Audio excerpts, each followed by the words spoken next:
Okay, so here's the deal. I got nerd tendencies, but I'm still trying to look good while I'm representing some of my favorites like Teenage Mutant Ninja Turtles, Mega Man, Legend of Zelda, Rick and Morty, Walking Dead. But at the same time, you know, I'm looking around and it's hard not to look like a tool when all these shirts come from big box stores or places in the mall where anybody can get them, and sometimes the prints aren't even all that looking good. So what could I do to stand out but still have people being like, oh man, that shirt is hitting? Well, I got something for you. Are you listening? RIPTapparel.com. RippedApparel.com. That's where you want to be. The beauty of Ripped Apparel, they do limited edition. That's limited edition for you guys, not quick. What that means, they only do 3 prints a day of a particular style of design. That means if you miss that 24-hour window, too bad, so sad, it is gone. But the beauty of the situation is, and the positive that we need to take from this, everybody's not going to be running around with the same kind of look that you've got. And you're able to represent what you're into stylishly.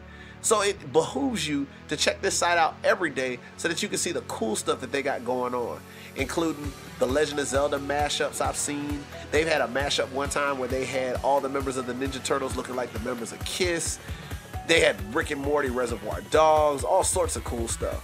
So what you want to do is make sure that you're favoriting and bookmarking RIPT Apparel, Ripped Apparel, every chance you get, checking out every day for the cool designs that they got. And keep in mind, they're able to hook it up in t-shirts, holsters, track jackets, tank tops, however it is that you want to get your fandom across while still looking unique and stylish. Don't forget, they got free shipping on domestic orders over $50. And at the moment, they've got an entire store off coupon code, 25% off. Just use the code GETREADY. Ripped Apparel. When you're trying to look like a nerd, but you're still trying to be like, oh man, you looking good today, go and get yours. Why should you have to sacrifice your fandom for the sake of looking good when you can do both? Ripped Apparel. It's about that time, ladies and gentlemen. It's time for the soul seductive sounds of the Soul City Shouty. Ladies and gentlemen, welcome to the stage, Suge D.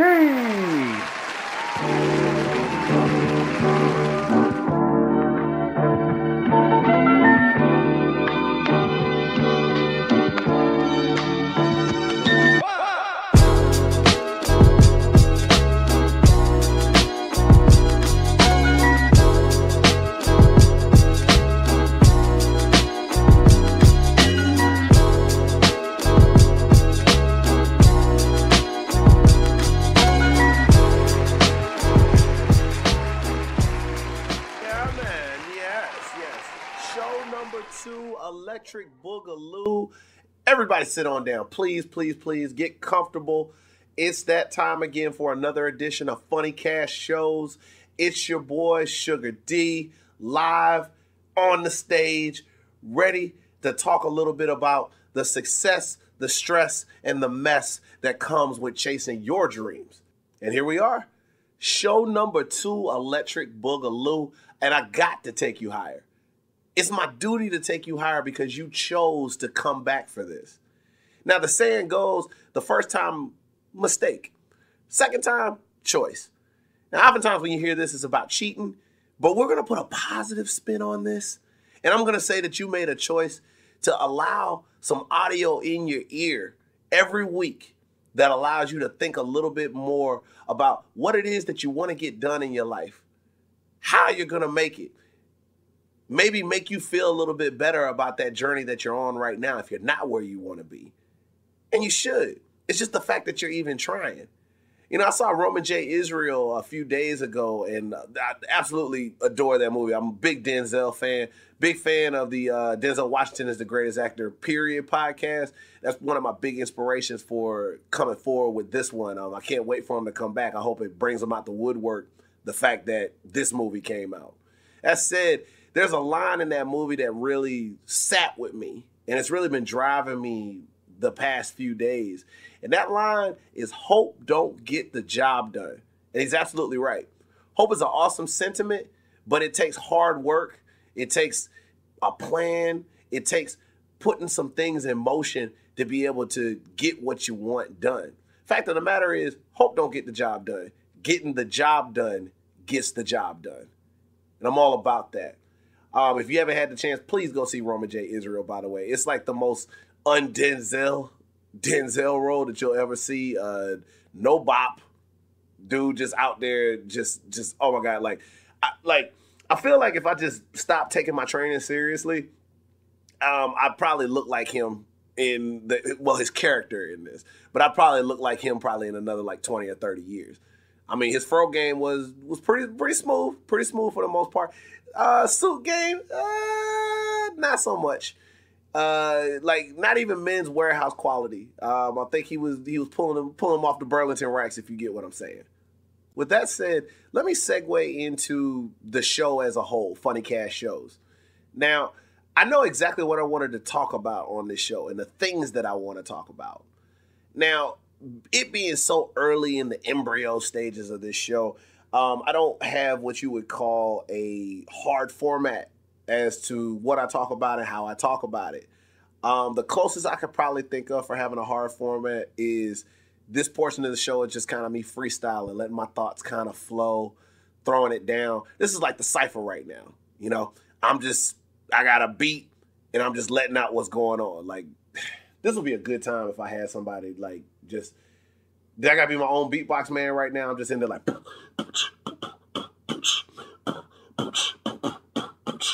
it's Suge D, Funny Cash Shows, and I want me some. Yeah, let's just that's probably not gonna work. That's probably gonna kill any sponsorship chances I got right now. Or I don't know, maybe it might get me some more sponsorship chances. Look, you know the only rhyme I could have went through from there. Not trying to degrade nobody right now. I'm just gonna keep it simple. You know, there's already enough people getting in trouble for doing some things that they just don't have no business doing. Hollywood, get your act together and keep your hands to yourself. And don't get me twisted. This is not me poking fun at a serious situation at all.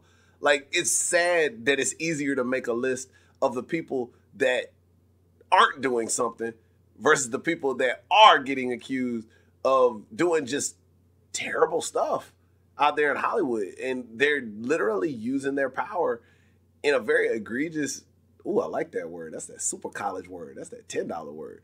In an egregious and just flat out messed up manner. It's not cool. And the chickens are coming home to roost, man. It's no good. I'll tell you, not to get all racial up in this piece, but you ain't seen no brothers getting accused of nothing, huh? That's right, because the moment that we touch the wrong thing and it gets out, we get straight blackballed, and I'm not talking about the status of our testicles already. Yep, that's my racy comment of the show, because we're just not allowed to play like that and get away with it. It's just how it is. Like, you can get on me for that, or you can say like, oh, you can get into the whole, oh, well, privilege this, or oh, you probably shouldn't say that thing, but hey, it's my show. I'm gonna say what I want, and I'm gonna keep it that way. And it's funny, but it's not. And that's definitely one of the themes about Funny Cash Shows that I definitely want to preserve and keep pure. And that's the fact that, yeah, I got some funny stories to tell. There's some situations that are flat out hilarious in a strange way. But if you really take a look and dive deep into the truth of the matter sometimes, it's not cool. Some of that stuff can really, really, really be hurtful or have ripple effects. I really feel like that's the story that I've got to share today. And it's a little bit of a trip because I can naturally segue from what I just talked about into what this next story is about. You're probably looking at me crazy like, there's no way that you can segue what you can and you can't do as a minority, apparently, to whatever story that you got to tell. And you would be wrong, Stanhope. You would be wrong. And where you'd be wrong is in the fact that I feel, especially if you really take a good look at how certain stuff is done, and treated, sometimes quietly, sometimes very out loud, is the fact that sometimes just based off of background or where you come from or your skin color or your pedigree, there's a lot of different ways this can work. It's just color usually is the most obvious form of it. But there's a lot of different ways where just based off of factors that you can't help, people try to determine what you can and you can't do. Not based off a skill set, not based off if you have the drive or motivation or the determination to really get the job done, but just the fact that, oh, well, you're this, so how can there be that? Let's do an example or two. Okay, first one. Let's talk about Idris Elba.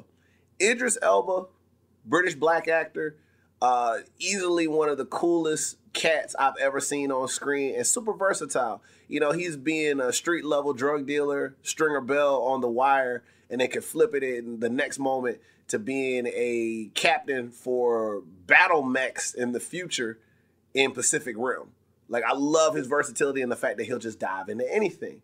He was one of the front runners for the new James Bond reboot as a 007. And apparently there were a lot of people, and by people, I mean non-progressive, stuck in their ways, idiots who just weren't feeling the fact that they possibly could have a 007 dipped in chocolate. From what I remember, chocolate makes everything better, but obviously they didn't feel the same way. So here's my deal about that. Any real James Bond fan, big fan of the novels, Ian Fleming is my jam, or as they would say up north, my John up there. Long story short, 007 is a designation. That's a title. That just means that you are a certain level of badass within MI6. So it's just one of those cases where they can pass the title from person to person. Like, that's not James Bond's forever if he chose to give it up or something were to happen character-wise. So it could have been perfectly logical that they could have went ahead and moved it over to him. But, it is what it is. And it's not like we only haven't had, a million different James Bonds. One of them being George Lazenby, who we all know is the second greatest James Bond of all time. Especially if you watch the movie Lucky Number 11. They justify that in a very, very, very classy kind of way. My tongue is firmly planted in my cheek right now. That said, it's just one of those cases where, you were okay with them passing it that many times as far as a character actor. I'm not sure that they were even going to name him James Bond. I don't think Bond was just going to suddenly go get the strongest tan in the history of all of suntan and then suddenly just keep the same name. No. They were just going to probably pass the designation and kind of move the series forward in a fresh kind of perspective. But start trying to change things in ways that people don't like. And they don't want to accept or understand once they get used to the box that things are supposed to be in. And they start getting all shitty. Yeah, it's no good. I'm not feeling that. Another great example is the Doctor Who situation. Yes, we're talking Doctor Who. Yes, we are. We have jumped that shark. We're already here. I figure if I'm going to jump the shark, I'm going to backflip over that thing early. Nah, there's no shark to jump on the show. I would imagine not. That said, people were getting shitty about the fact that they want to have a female doctor. The doctor, in terms of power, is able to kind of flip who they are, from person to person to person to person. There was never any limitations about gender. And people getting crappy about that. And it's like, yo, first of all, let's pay attention to the rules of the universe before you start getting all upset about it. And second of all, what's the harm? Especially if it's good. Especially if the quality of everything is good. Now, there's certain factors I understand that you can't change around about certain characters. New Black Panther movie that's coming out. If they just suddenly had Russell Crowe playing Black Panther, I don't know if that works out too well for a Prince of Africa, Wakanda, which is a part of that. Well, sorry, I didn't mess that up. The Prince of Wakanda that is in Africa. I just don't think that works very well for the kind of character they got to tell when, you know, the nationality and who he is a big part of why that character works. Just like at the same time, you know, you can't run around and you can't have, you know, a dude be Catwoman. Oh, here we go. The gender bending thing again, I guess. But, you know, like, there's a big part of that character that's based on femininity. So, yeah, it would have to be a woman that's involved in it. You can't just suddenly, you know, make Cat Dude and get the same stuff. You know, Cat Dude coming to a comic stand near you, I guess. But, yeah, like, I think people get bent over the strangest of things. If the core principles of that character are still withheld, then what's the problem? But enough about fantasy, let's talk reality. The same way that they trip about that stuff in fantasy, they will do it to you in your own reality. You didn't grow up in this neighborhood. Your skin tone is this. You didn't go to this college. You don't know this person. So it immediately classifies you and it puts you in these situations where really you should wonder if it should matter. They're making it matter, but really it doesn't have a factor on what the true meat of the situation is. And it sucks. Like, it's bad. I hate that for people because for those of us who want to be successful, I just want to be successful. God, I just want to sing that every time I say that word. But for those of us who are in those situations who just want to succeed, we're not trying to hear about why people won't let us over factors that we can't help. It's stupid. Like, it's the dumbest roadblock that possibly could be set up. And it's frustrating. It makes you want to throw something at the wall. And like, honestly, it's one of the most annoying factors that I feel like anybody can deal with. And this is coming from somebody that has seen it on the entertainment side, the corporate side, all sorts of stuff. And that kind of judgment, it just can't do. I wish there was more based around and centered around the talent and the attitude and the determination of somebody who wants to make it. Unfortunately, you know, the other thing about this show that I like to touch on is, you know, reality is reality, even if reality sucks. And that's just a factor that completely sucks. And I look forward to sharing a very funny, but sometimes when I look at it, a very telling story of what I knew I was going to be dealing with going deeper into the future. And I'm not talking about just, you know, for myself, but for others. It's one of those factors where sometimes when you see it, it's not even a surprise thing because it's something that you saw very young. And it's something that just kind of, when you look back at it, it's like, I see. When you go back in hindsight. So I look very forward to sharing that story and kind of giving you the best of both worlds when it comes to seriousness and silly in regards to this show. But got some bills to pay. So what we're going to do is we're going to take a small commercial break. That'll give you time to get your latte on or to check your phone or, you know, send that tweet or whatever it is. Hopefully a tweet about how awesome this show is. And we'll get back to you. And we'll go ahead and we'll give you a little bit of what you came back for. Episode 2, Electric Boogaloo, Funny Cash Shows. We'll be right back with you. Yeah, man. As a professional wrestler, the hardest part isn't the bumps and bruises on your body or the miles that you accumulate, but oftentimes the fact that it is hard to find proper opportunity for the work that you're putting in. This is why Jonathan Gresham, former CZW World Champion and ROH Superstar, as a part of Search and Destroy, has come up with the Back to Basics camps. These camps are designed to give you the knowledge, techniques, and opportunity to be able to move your career forward in a positive manner. They return on December the 7th and 8th at the CZW Academy at 110 Harmon Drive, Suite 304 in Blackwood, New Jersey. December the 7th will be an all-women's camp, while December the 8th will be an all-men's camp. Both dates will be attended by Beyond Wrestling promoter and booker Drew Cordero, as well as CZW owner DJ Hyde.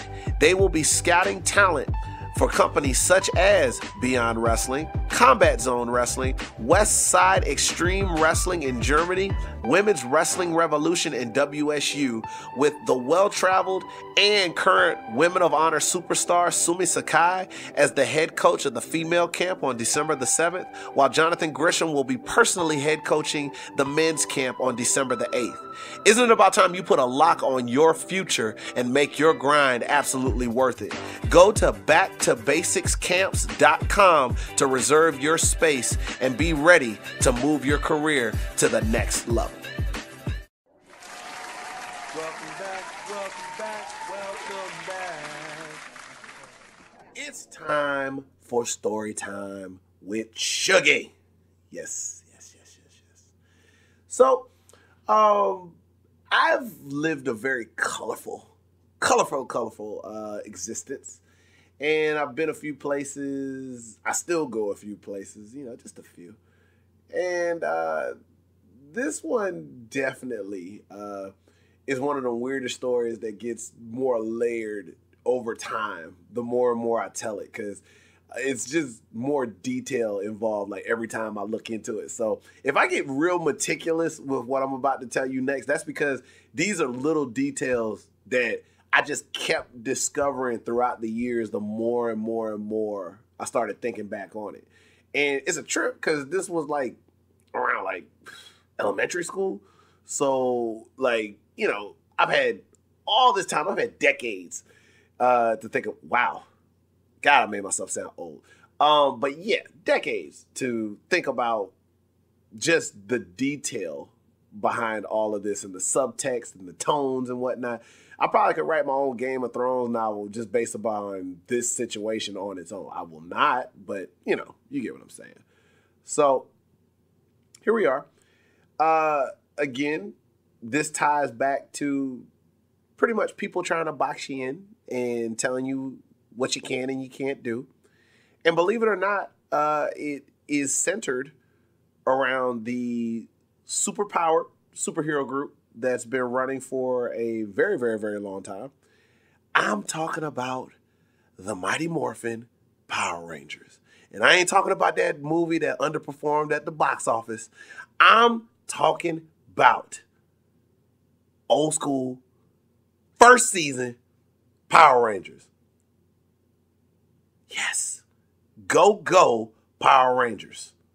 With Bulk and Skull and the putties with the explosions when you kick them in the chest, and Zach doing a dance move, every other move while he was throwing like a little karate kick and whatnot.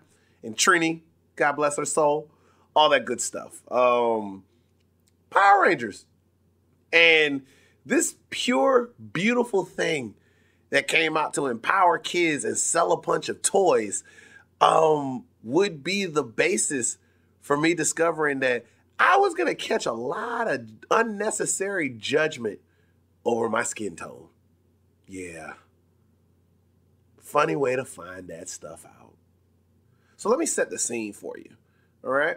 Honolulu, Hawaii. That's right. Georgia boy all the way in Hawaii. My mom did 22 years in the military, and I appreciate her sacrifices all the time, especially as a single mom. I definitely would attribute my wanderlust to all the traveling that we had to do because of the military, and definitely had some ripple effects on me as I got older. So, in the good kind, most definitely. Found ourselves in Honolulu, Hawaii. Beautiful, beautiful setting. I wish I was older so I could have enjoyed more of the experiences that I was starting to get into and the formative things that I was starting to get out of it. Because, man, like that place, especially the different adventures that you can get into, the beaches, the different kind of travel spots you can get into and whatnot. It definitely benefits someone of an adventurous nature who's a little bit older to really enjoy it. I'll get to go back one day. I think it'd be fun. Yeah, I gotta make that happen. I gotta do that. Wink, bookers, promoters, Hawaii. Holla at your boy, Sugardunkertonbro, gmail.com. You know, I'm not plugging or anything. I'm just, you know, putting information out there. So, the setting, Honolulu, Hawaii. The school, Mauna Loa Elementary. At the time, I was a young, non-grown up. Please reference episode 1 if you are not aware of the term glow up. I don't have time to go into that right now. Let me just start by saying your boy was busted back in the day. Like I said, I want to start releasing supplemental material to kind of go with some of the stories so that you're able to reference that. It was just not a good. Oh man, I wasn't really hitting on much back then. You know, I was kind of big. I had the braces thing going on. I had the high top fade kind of after its time. You know what I'm saying? Like I was still trying to keep that thing going on. Like the Steve Harvey fade too, man. It was, oh man, it's just not a good time. The glasses was you know, set the Coke bottle on the lenses. Like it, oh God, like it was bad. If I can find a picture, I'll definitely make sure to supplement that so that you have a visual component to the story that I'm telling right now. But regardless of anything, didn't care nothing about that. Was out just having a good time at Mauna Loa Elementary. I thought it was the coolest thing out there because Hawaii truly had to be the relaxation capital of the world, because even in school, there were 3 recesses. 3!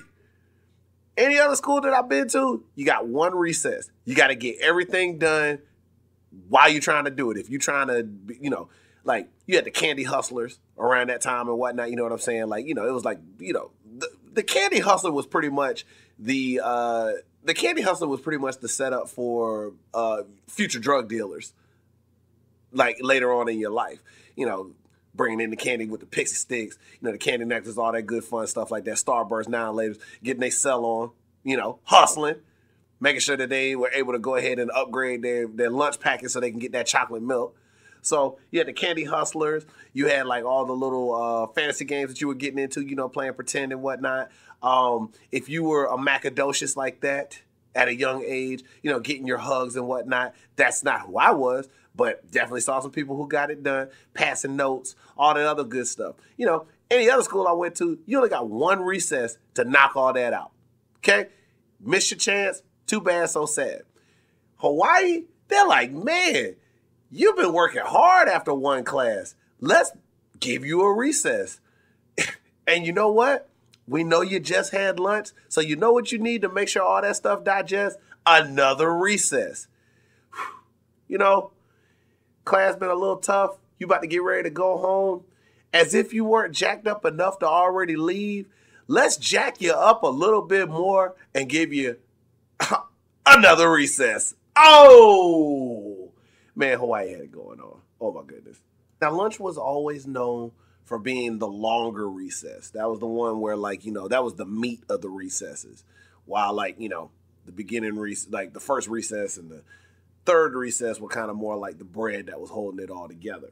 So during those recesses, there were a lot of times where, you know, of course, as kids do, we get out there, we play our games, you know, we act out our favorite superheroes, our little scenarios, all that good stuff like that, you know.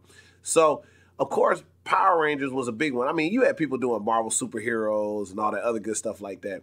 But when Power Rangers dropped, something like a phenomenon.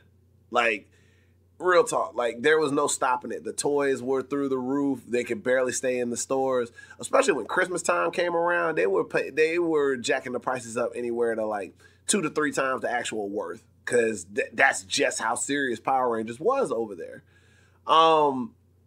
Definitely on some big deal stuff.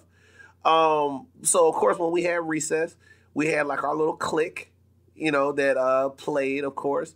Blake was the ringleader. For those of Key and Peele fandom, Balake was definitely the ringleader of our little group that always used to play Power Rangers. And of course, he was always Jason. You know, Jason, Red Ranger, leader, you know, rough and tumble, all that good stuff like that. So, you know, we had everybody. We'd have people drop in and drop out for the most part, but for the most part, we had like our core clique.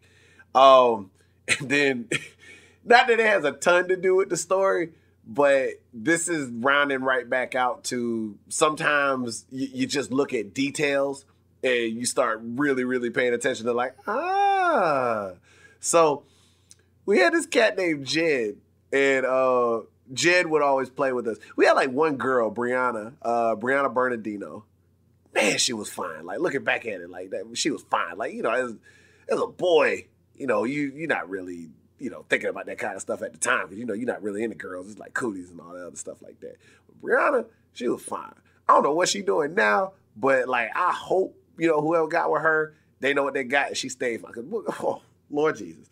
Anyway, so Brianna was Trini, and she was always good with that. Everything was good. Good fit, Now, we never had anybody to play Kimberly. So Jed, let me set the scene on Jed real quick. I feel like Jed had like the first faux hawk before it became like a fashion trend.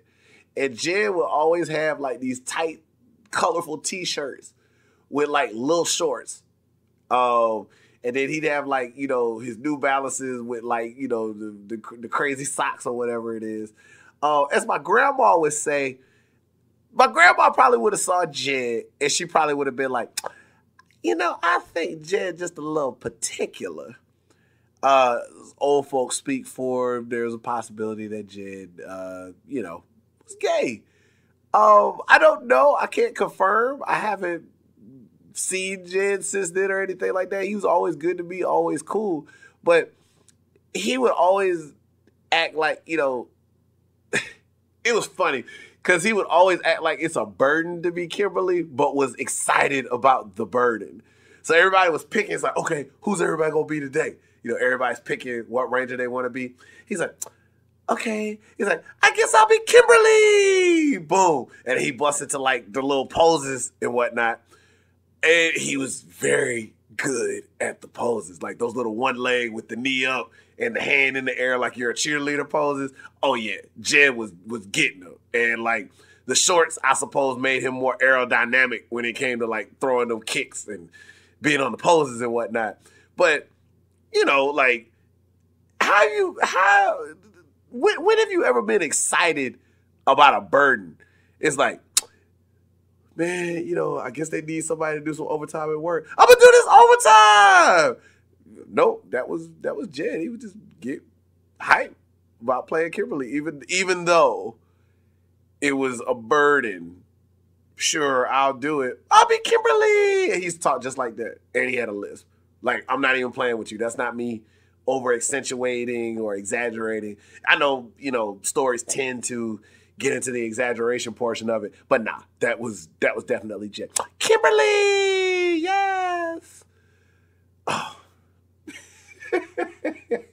Sorry, I'm trying to keep myself together, man, because Jed was just so good natured, man. And I liked him a lot. Like best Kimberly ever. Best Kimberly ever. Real talk. Look, I'm going to laugh, okay? Let me laugh. All right, this is my show. I'm going to laugh. All right. Anyway, so getting back on point. So, we just had our little tradition, especially our regular clique. We just had our little roles that we were in. Oftentimes, I was Zach. Like 99.99% of the time, okay? I was Zach. But that's because I thought Zach was cool. I like Zach. Black Ranger, dancing. Like he was just cool, you know what I'm saying? So it was like, I always play Zach. I was perfectly fine with being Zach. Didn't think anything about the racial overtones or undertones or any of that stuff like that. It's just the Black Ranger was cool. So I had no problem being Zach. And we were good. This was a beautiful setup. Everything was nice. We did this. We would see the episode, when we come home from school. And like, man, they had this thing down pat. You get home from school at 3:30. Power Rangers was on at 4:30. They gave you a whole hour to get yourself situated so that you be ready for whatever you be ready for this episode. Then, you watch the episode, you get hyped over it, and then you try to act out the episode like the next day. That's just how it was. That was the routine, and it was good times. But like all good times, a dark cloud cast itself. And that dark cloud, unbeknownst to a young Suge D, was the Green Ranger. Now, for those of you familiar with the lore of the Power Rangers, everybody knows the Green Ranger was the shit.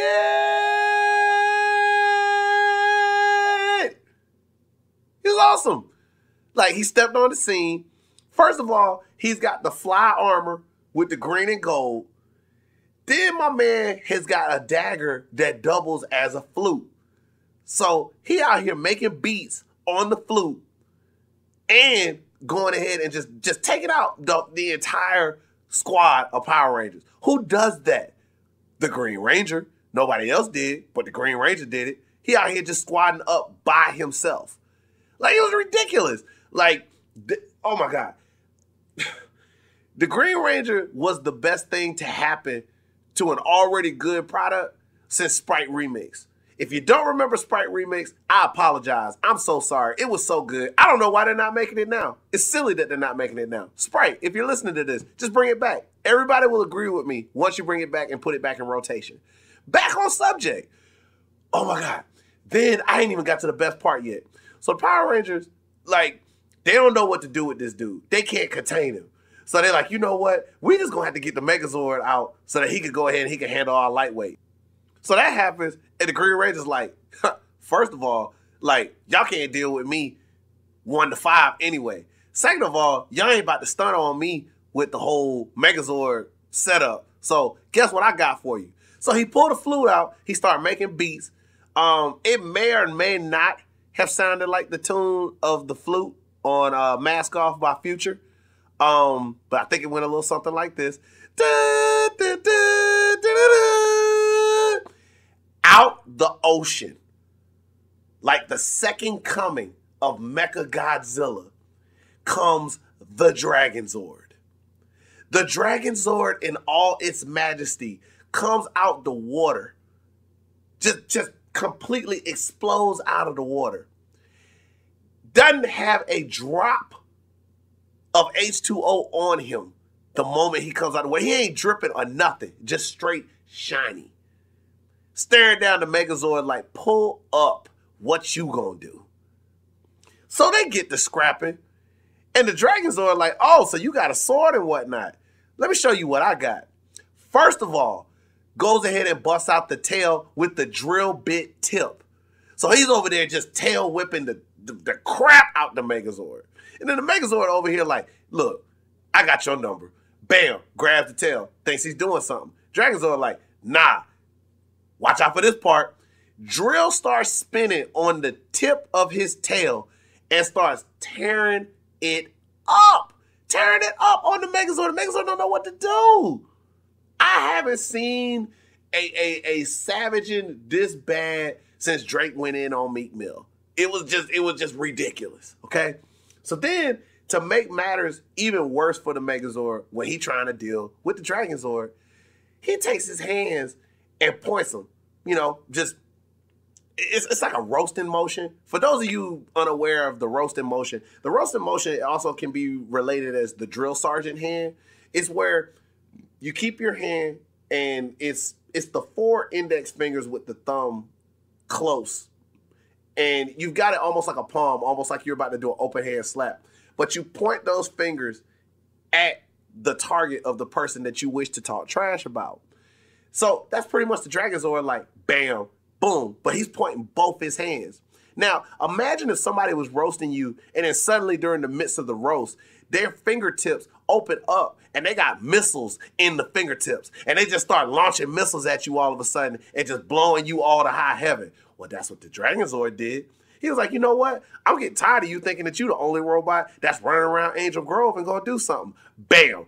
Missiles for fingertips. Just start letting them things go. How could you not want to play this dude the next day at school? My goodness. The The Green Ranger was running Angel Grove. Like, no questions.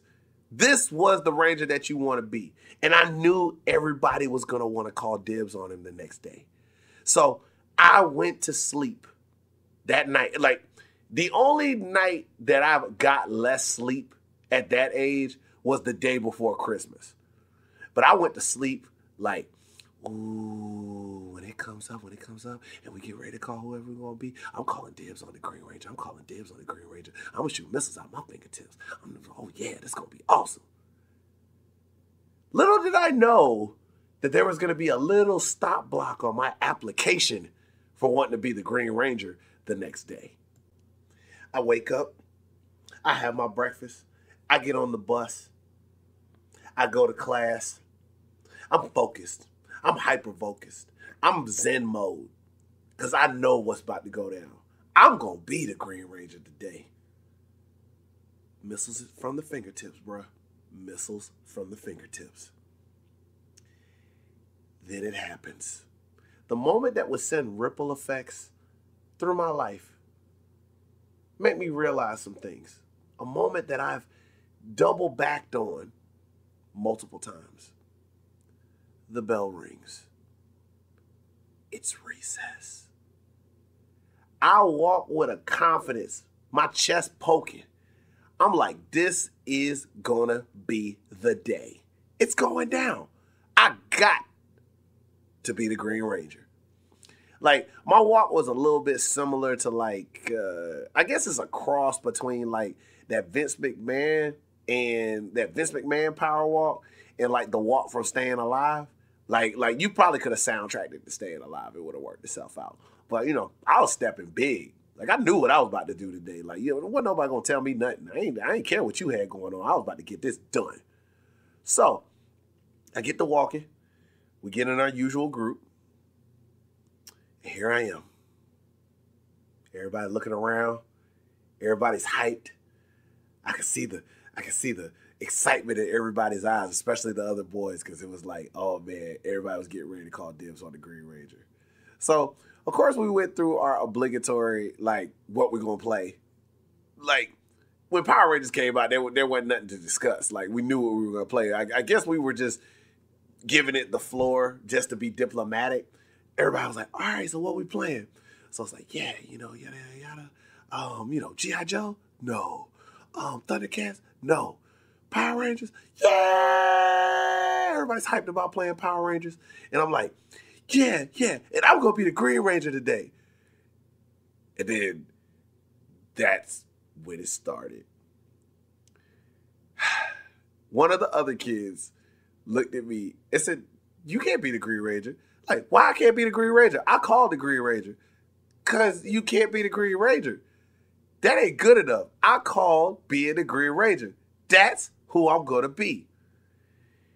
Blake, the ringleader, decides to clarify why it is I'm not going to be the Green Ranger.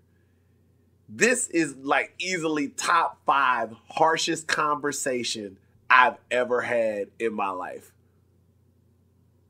Like, oh my God, like I can imagine him being like a drill sergeant or like, you know, the HR guy that like lets you know you're getting fired. Like that's my impression of Blake. Like after this conversation that we had. I don't know if it was just frustration about the fact that we were going back and forth about it or whatnot. But finally, Blake's like, enough. This is what you need to understand, okay? You're black and you wear glasses. You can't be the Green Ranger because of that.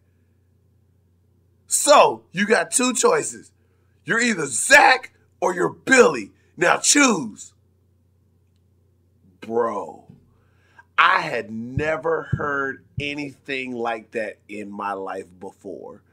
In all my years, in my career history of pretend, I had Optimus Prime, I had Hot Rod, I had Spider-Man, Iron Man, all sorts of different superheroes on my pretend resume.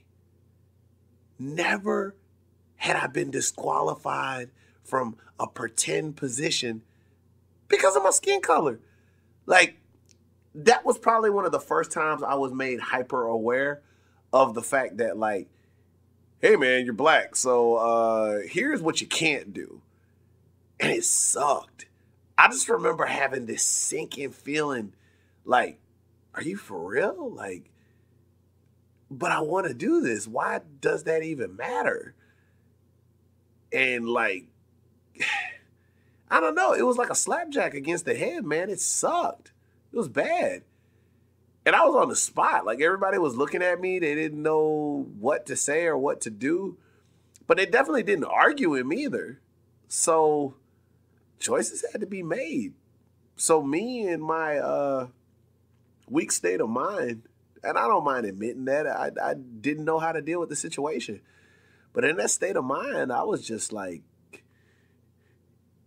I was at that point, you know how like you're building up a cry? It's almost like, after you get a whooping, like you want to cry, but your mom's like, if you could, like you're crying, I'm going to give you something to cry about. So you better hold that thing in, or you better try to suck it up. So you,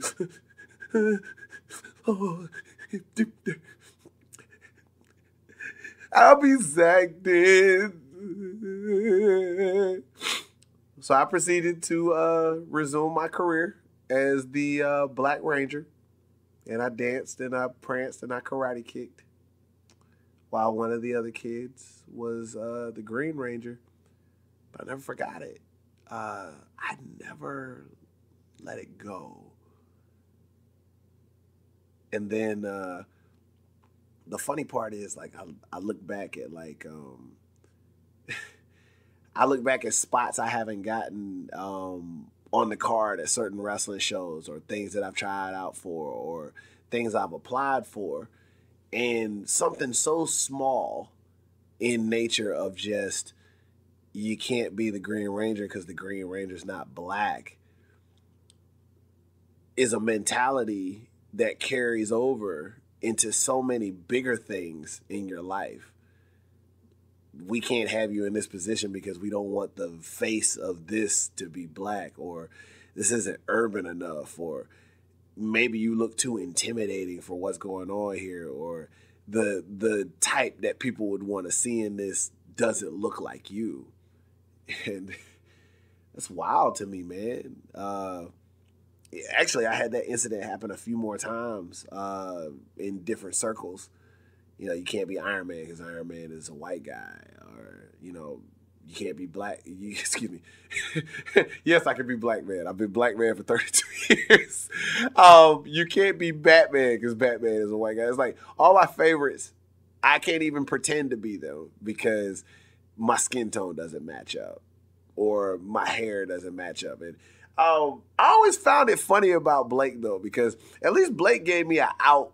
He gave me an out based off of something about me. Because it's like, he was more willing to let me be Billy, who was also a white character on Power Rangers, but it was based off of the fact that I wear glasses. He definitely made sure to point that out too. Like, glasses is his own race. Like, you're going down on the SAT test and it's like white, African-American, Asian, glasses. Like, glasses is his own minority when it's all said and done. So it's like, I'm a double minority. I'm black with glasses. So he was more comfortable with me playing Billy than he was ever me being the Green Ranger. And I never quite understood that one. But at least he gave me an out, like other people just weren't having it. They were racking their brain trying to figure out black superheroes that I could be sometimes in games. And that got old quick. And, as you got older, you start thinking about that kind of stuff and you have to sit on that. It gets me thinking about the Childish Gambino lyric where, they said white kids, they can wear any kind of hat they want, but for, black kids, one size fits all. Like, that's it. Where's the choice?